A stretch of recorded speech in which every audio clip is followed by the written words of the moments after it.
Abang ambil rasuah tapi tak beri makan ke anak bini, boleh? Boleh dosa. Dia faham rasuah tapi dia tak beri makan ke anak bini dia. Faham? Rasuah ini haram. Yang haram itu jadilah darah daging.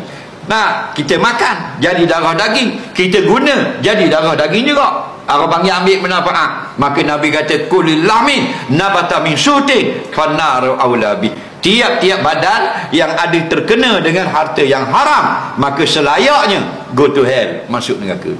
Faham?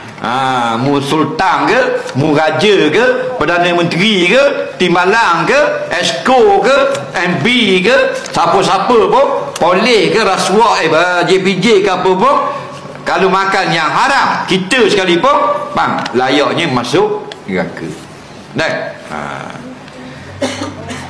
Dia ada orang cerdik, dia kata saya betul dah haram tapi saya dah makan ke anak bini. Dia makan saya je, mu saya kau masuk neraka. Faham lagi?